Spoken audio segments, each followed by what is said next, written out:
This video is going to be a film study look at a specific element of the Detroit Lions offense, which is, of course, leading the NFL in points per game. At this point, 33 points per game. Also, fourth in yards per play. It's a very diverse offense. I wonder or speculate if some of the Lions hangover that we're witnessing in 2024 in terms of teams losing the next week after they play the Lions is related to how targeted Ben Johnson's offense is. I would be interested in the points allowed per game by the teams the Lions play up until they play Detroit and then the week thereafter. I'm not sure how to parse out that data. It would take a while.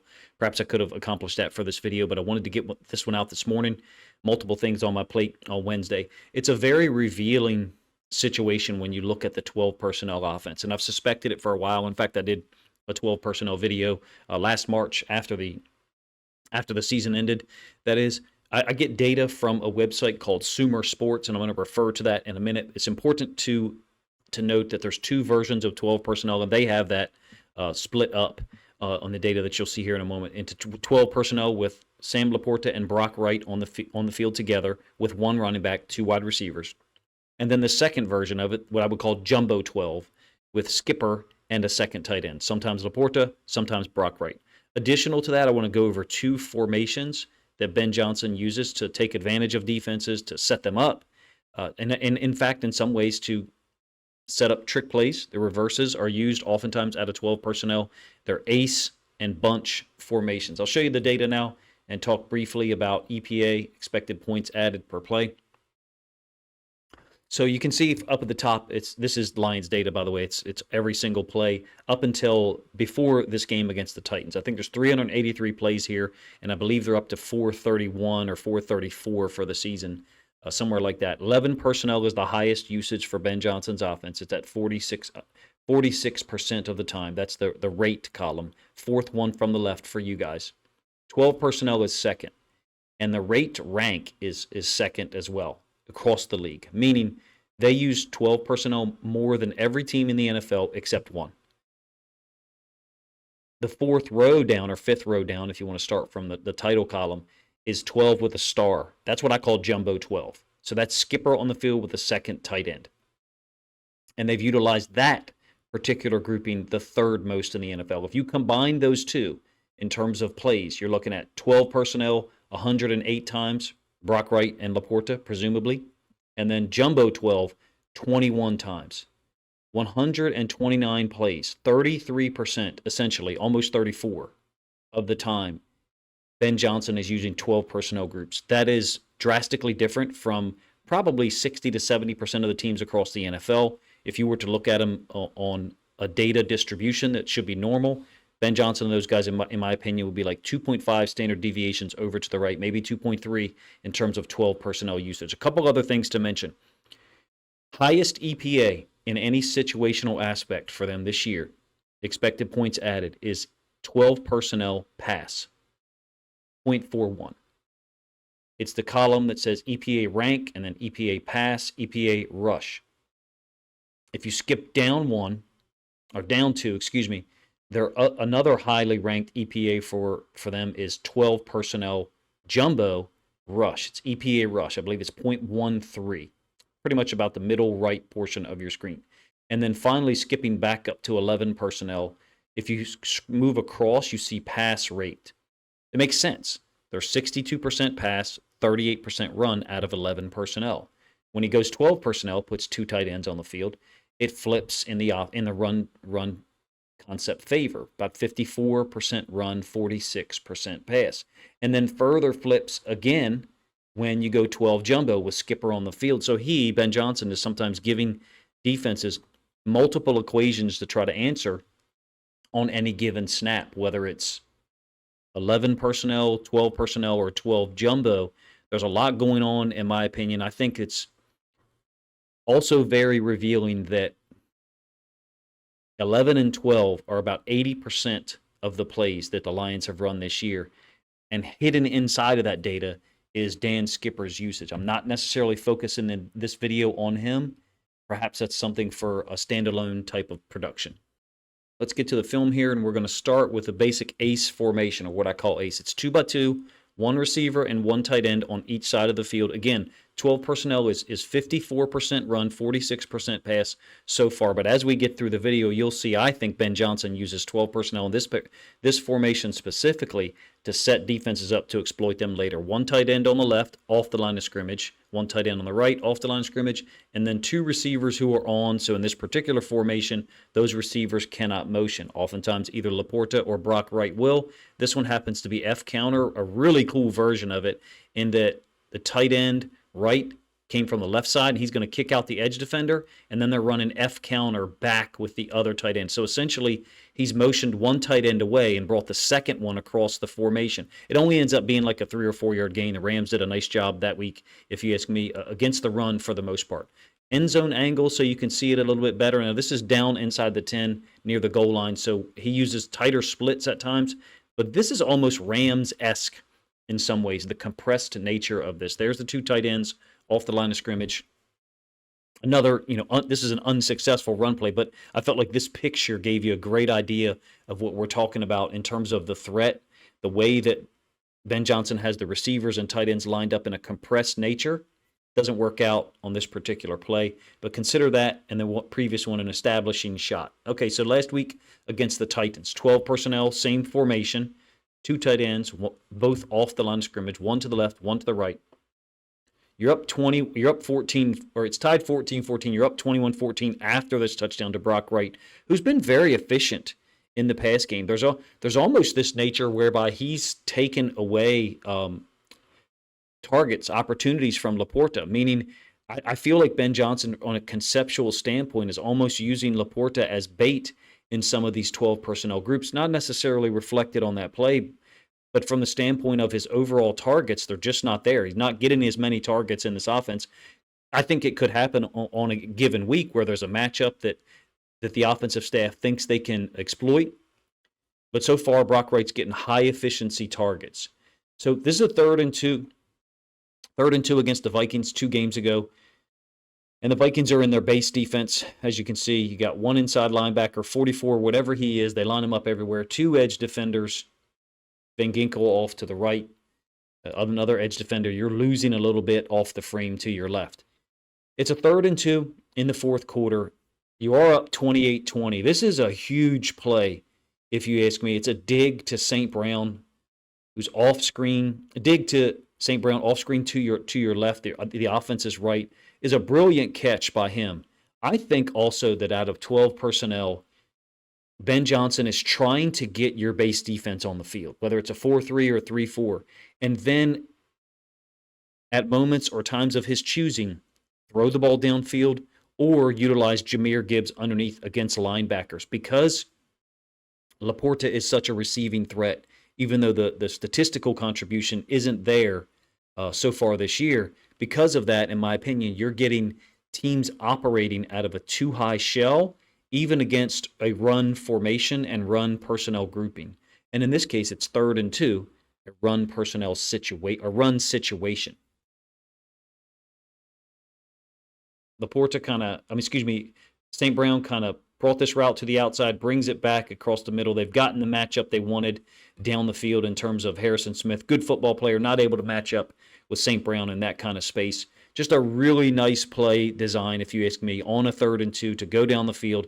That's a 16-yard gain when you're already up 28-20. Now, this is probably one of the most important plays of the year, if you ask me, and it says a lot about what I'm trying to describe.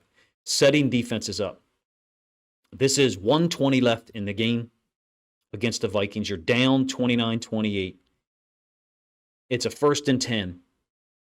So far, they've been slow playing it. This is the last possession of the game, mind you.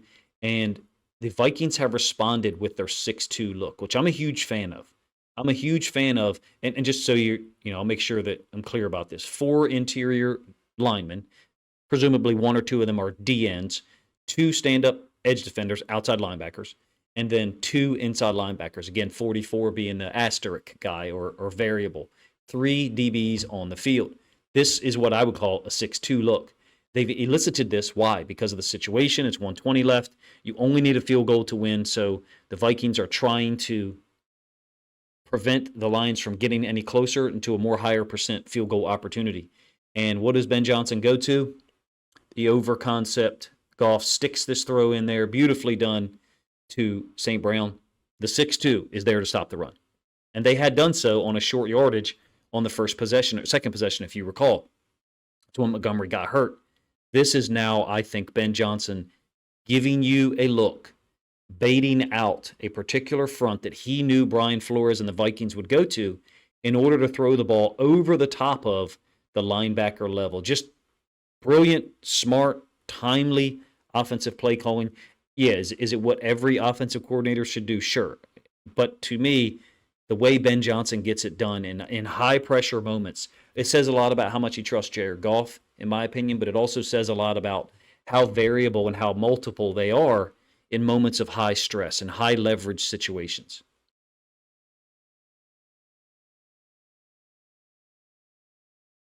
My apologies, had the same play in there twice.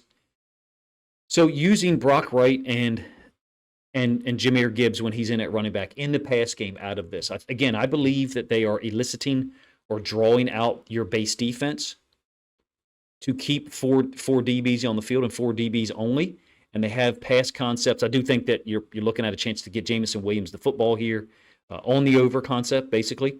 Brock Wright's going to hide underneath of the coverage. Again, you have that motion. It looks like he's going to kick out the edge defender, he being Laporta in this case. Brock Wright is going to block for a moment and then settle down underneath. I think there's an opportunity to get Jameson Williams this football. I talked about this after that win over Arizona.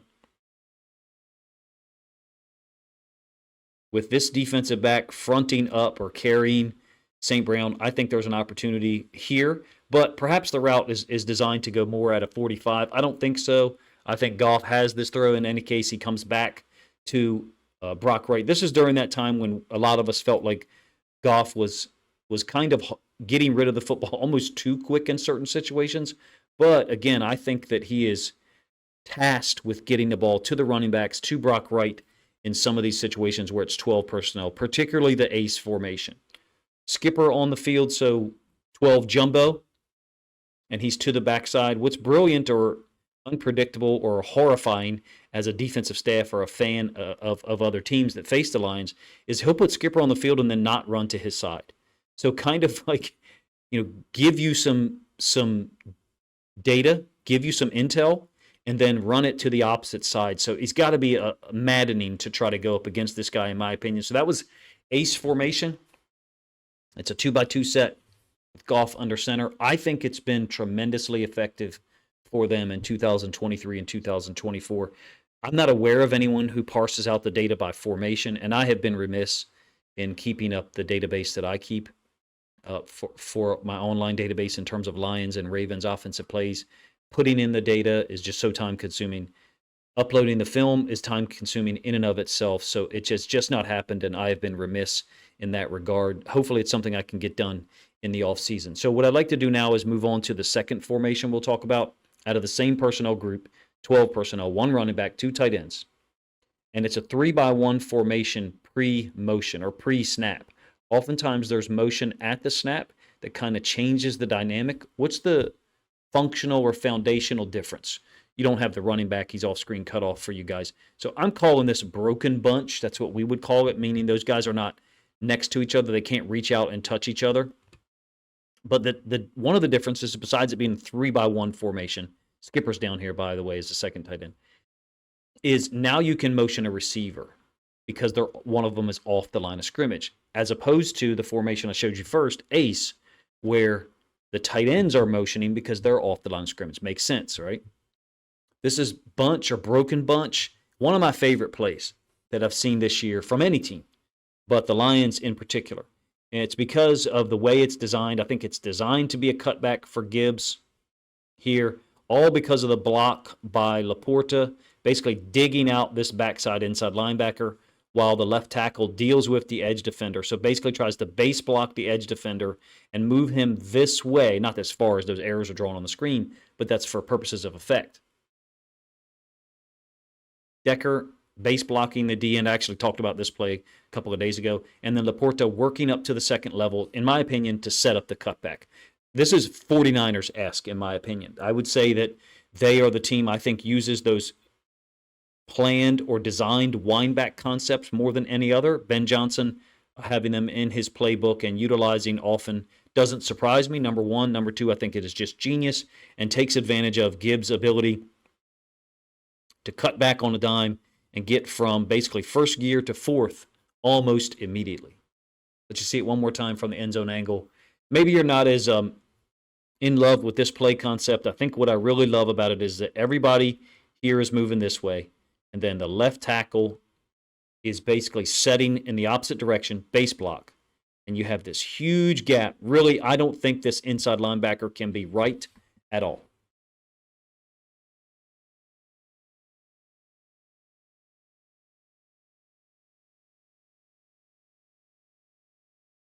A more traditional bunch set here in that all three of these guys could reach out and touch each other from 12 personnel, except Laporta and Brock Wright are both in three-point stances. There's a name for that when the tight ends are inverted. I'm not going to describe it here, maybe in my Patreon or Discord if anybody wants to know.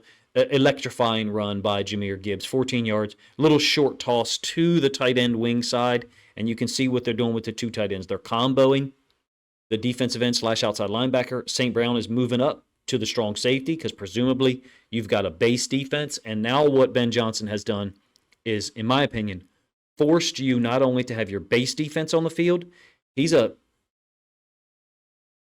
SOB to deal with, in my opinion. So I would say this is a 4-3 look by the Vikings. Again, you've got 44 as a variable guy. Call him a nickel defender if you want.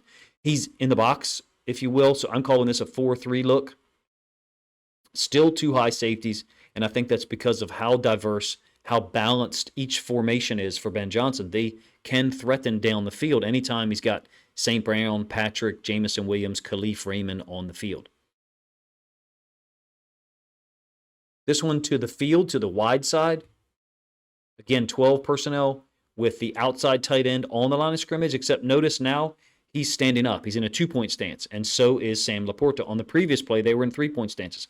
I have too much fun breaking down Lions and Ravens offense film. I will tell you at heart, at my core, I consider myself a defensive guy. That's how I identify with the game. That's how I learn the game. But more and more, I am having the most fun watching these two offenses, Todd Monken, Ben Johnson, kind of set people up. I think Ben Johnson's probably a little better at setting people up in 2024 than Todd Monken is, but I will offer a caveat there. This group here is far superior as an offensive line to what the Ravens have. And so I think part of the setting up process is having a reliable offensive line. You know that they can get certain things accomplished. I love the motion here that gets the solo inside linebacker to move and then bringing him back, and he's basically going to insert between the gap of the wide receiver and the outside tight end. You can see that they're stepping to the DN, stepping to the defensive tackle. Laporta is going between that gap. I kind of misspoke a minute ago in the way I described it. My apologies. And then huge lanes for Montgomery. There's the horizontal or lateral nature of this. And then once he sees the seam or the gap, hits it downhill. It's 14 yards. If you recall, this was a 2nd and 1, and he damn near gets this thing into the end zone.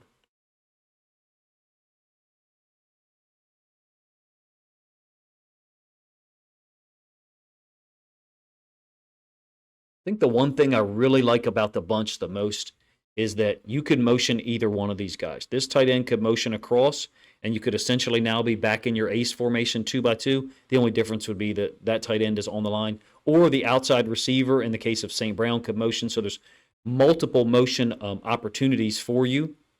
And with Goff's ability to change plays at the line of scrimmage, I suspect that him and Ben Johnson have a system whereby they line up in particular formations early, see how the defense lines up, and maybe even flip that formation and put it into the field and then the boundary for confirmation. So what that would mean is, in this case, the bunch is to the field. Maybe the next possession or 2 plays later, 3 plays later, they invert this entire thing. So put Jamison Williams over here as the X, and then take the bunch, 2 tight ends, and put them into the boundary. See if the defense lines up the same way. See if they're giving you a consistent look, no matter where the bunch is out of 12 personnel. And in my opinion, it's just a check system, meaning Ben Johnson and Jared Goff, after the possession, maybe at halftime, can say, Hey, they're giving us that same look we talked about against 12 bunch. Let's go this play. We've got it anytime we want. And then I think what that does for Goff is it frees him up to check to that play later on. Every offensive coordinator, offensive staff does that. I get it. It seems to me that Goff and Ben Johnson are better at it than the rest of the NFL. A little bit of a broken bunch here. And again, a dig. This dig route that Goff is hitting this year, I don't know what the percent is on it. I do not remember an incompletion on this concept, meaning when he's targeted it. So it's like if it's there, he throws it, and when he throws it, it's complete. And it's against a pretty good football player, too. Obviously, St. Brown is, in my opinion, one of the best receivers in the league, one of the best football players in the league, period, because of his blocking ability. Him and Devin Witherspoon, I would pay money to watch that matchup in person, just because I think so highly of both of those guys. When I say broken bunch, I kind of talked about this a little bit later. The point man and the tight end, the inside tight end, in this case Laporta, they can't reach out and touch each other. So they're not close enough to be in what we would actually call a bunch situation. So consider it broken bunch. Maybe I'm getting away with one there by stretching the meaning of the word bunch or the definition. Laporta works back across the formation in pass pro. Additional to that, the other tight end is in pass pro. It's essentially max protection with the running back sliding out into the flats. The one aspect here for 12 personnel that I think is huge and is understated, at least by me so far, is throwing to the running backs. I think that Ben Johnson and Jared Goff do a ridiculous job of waiting until just the right time to get the ball to the backs in the pass game. And I want to show you some of those opportunities here. So the motion out of 12 bunch is this time a receiver going across the field. Play action to Gibbs. This is second quarter, what I would call a star concept. People have different names for things. So the running back would be at the center, the apex of those lines, not perfectly drawn, obviously. And this goes for 18 yards. That's the thing that's shocking about Jahmyr Gibbs as a pass receiver. These somewhat innocuous checkdowns, we're 5 minutes left in the second quarter, by the way. It's not like there's 40 seconds left and they're playing soft coverage. There's just so much space there because the receivers and the tight ends, again, Laporta has the, if you ask me, the talent level to play receiver at the NFL level. Now, would he be a starter? Am I saying that he could be an 80-catch guy as a receiver only? No, but he's lined up at receiver and has the effectiveness of one oftentimes across multiple alignments. These throws to Gibbs are almost 11 personnel type plays is what I'm trying to describe. This is, of course, in the fourth quarter, the final drive, the game-winning drive, resulting in the field goal. And again, you've got Laporta working across the back of the offensive line, Gibbs sliding out into the flats in the opposite direction. And this is a staple play for this offense, if you ask me. It's essentially the same play I showed you a moment ago, where he hit the dig to St. Brown. The only difference is he doesn't go with the dig because he recognizes that Jahmyr Gibbs is wide open. So what I drew a moment ago with Jameson Williams running the seam is now St. Brown. And St. Brown running the dig is now Patrick. Gibbs out in the flat, absolutely wide open. You got a blown coverage, I think, by the inside linebacker to that side, and it cost him. Ended up being a 16-yard gain. If you recall, one play later, they hit St. Brown for the big gain to essentially seal it, put him in a high percentage field goal opportunity. I love this play concept with the seam go, the dig, and the running back releasing into the flats to that side. Really stresses defenses vertically and horizontally, if you ask me. I will do a perhaps standalone video on this formation later. It's called Trey. It's still a 12 personnel group. Two tight ends are on the same side now, in this case both in three-point stances, and a receiver. So it's different from trips or bunch in that you have an attached tight end and a second tight end creating a four-man surface. Left guard, left tackle, first tight end, second tight end. Four-man surface in football. Always difficult to deal with. It's essentially a wing T type of concept or single wing concept to one side. And in this case, it's a classic play action to the tight end wing with an under-over concept going against the grain of that rush flow. When I say under-over, what I mean is one tight end going underneath in front of the linebacker coverage and one tight end going over the top. Typically, inside tight end is going under, and the outside tight end is going over. In some cases, teams switch it. I just think it's a classic concept that every NFL team needs to use more often. I would love to see the Ravens use it more often to get Lamar Jackson out in space. It creates high percentage opportunities for Goff. I really hate and reject the discussion that I have seen in the last 2 or 3 weeks on social media by, in some cases, fans of other teams, admittedly, but in some cases, professional analysts who minimize the impact and the efficiency and accuracy that Jared Goff is playing with because so much of it is out of play action. Who cares? Who cares? Who cares what they think, I guess is one way to look at it. But who cares how it happens? Nobody cares in college if a quarterback's 40% of a quarterback's throws are inside of 5 yards on horizontal screens and bubbles like Bo Nix last year at Oregon. He's playing quite well for the Broncos this year, even though there's some issues with that team. They come to Baltimore this week, so I'm extremely worried about their offense because of how borderline historically bad our defense is. But who cares what type of concepts it is? Jared Goff is making throws against NFL defenses, whether it's in the shotgun, under center, drop back, straight drop back, or under center, play action. Who cares? Why do professional analysts constantly find ways to, I really don't prefer this phrase, but move the goalposts for Jared Goff? If people don't recognize how efficient and how unbelievable his 2024 season has been thus far, I think he's at 74.7% completion percentage in the last 5 games. Unbelievable. I believe he's leading the league in completion percentage right now through 8 weeks, 7 games for the Lions, however. I think he's having an MVP caliber season. Is some of it related to Ben Johnson's scheme, the play calls, the way he sets people up? Of course it is. Absolutely. But Jared Goff plays a huge role, and in my opinion, what he does pre-snap in terms of recognizing the look and then getting them into the right play, he might be the best in the league in that. And I have no way to prove that. I'm sure there's other quarterbacks that are on par with him or on the same level or even superior. But the point is Jared Goff is as good as it gets in the NFL at getting his team in the right look. Him and Ben Johnson are on the same page. I think 12 personnel and jumbo 12 with Skipper on the field is one of the ways that they use to exploit NFL defenses and really keep them back on their heels. Because one thing I noticed with 12 personnel on the field, and I didn't really mention this a lot, you don't see a ton of blitzes. It's very rare because they have run-pass balance. They have directional versatility, meaning they'll run the ball to the strong side, the weak side, the left or the right. And defenses, in a lot of ways, I think, are frozen by all of those elements and the trick play factor being thrown into it. I almost want to see Ben Johnson and the Lions run more trick plays to see how far they can push this envelope. I think they are setting a new paradigm for NFL teams. There are high school and college teams that run a ton of anomalous plays, trick plays, if you will, and push the limit therein to see if they can execute all of them.